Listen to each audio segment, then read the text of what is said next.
This is a pinnacle moment in not only the championship for this season, but also in the rivalry that's been developing between Vaughn and Frederick for many, many years now. You start off with the first battle where arguably you could say that Aasbo won the lead and Gittin won the chase, right? And so they go one more time. Now, Vaughn does not agree with this. He made some mistakes, Aasbo made some mistakes, and the judges were basically split on this. One judge went actually for Aasbo for the win, and the other two judges went for one more time. Nonetheless, it was a very, very controversial battle, and they ended up having to go one more time. Now, it's important to note that Aasbo winning this battle helped him get to the points lead in the championship over Odi Bakshi. So the significance of this battle is really, really there. Two judges voted for one more time call. One judge voted for Aasbo.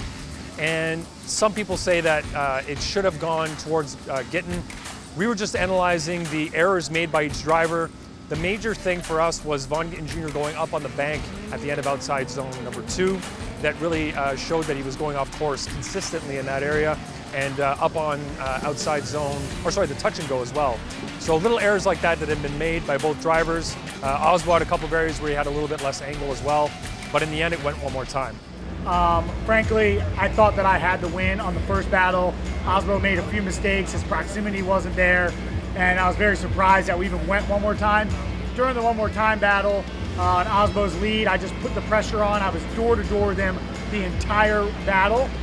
Heading to the last turn with Aasbo, we were door to door, and coming around that final clip, I made contact with Aasbo. I felt that he lifted a bit instead of continuing his aggression through the finish line, and when I made that contact, my front tie rod broke, and I basically spun through the finish line. And the judges deemed that spin before the finish line and basically faulted me, so I had a huge disadvantage. Went back, the team fixed the car very quickly within 5 minutes, got back to the line. At my lead line, I knew I'd do something drastic. I tossed it up on the bank all the way through the first outer zone, and come the exit, I was just a little bit too deep, sucked me right into the wall, and that was all she wrote.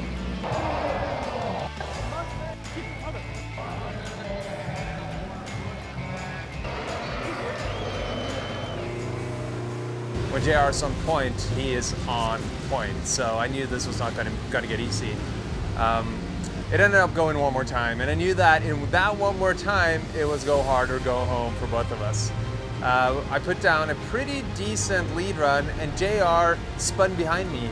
And in my chase on him, he actually sent it into the wall. And this is very unlike of JR, I think. He usually keeps a calm head. He usually beats me when we're doing one more times, but this time, we got him back. After the race, JR actually came up to me and was like, nice park on that final turn. And I think he was referring to our first run where he tapped me across the finish line and spun. I did not park it. I was getting around the corner. I'm riding the left foot brake around the entire track. It was a very miniature correction I had there. And if that was enough for him to spin, then I think he was on the edge regardless. Definitely didn't try to do anything malicious against him, and we expect to get tapped in these runs, and it's one of those. If you can't handle that, then I think you're too far gone to begin with. When you start having to analyze things that closely, it tells us that a one more time is warranted, and that's why we feel that our call was justified, due to the errors that were made by both drivers, and also due to the great driving that was performed by both drivers as well. Really hard to find a winner in that situation, especially when you're under a time crunch and you only have limited replays available to you at that time. Well, I think anytime there's contact or a collision on course, there's always a process that happens.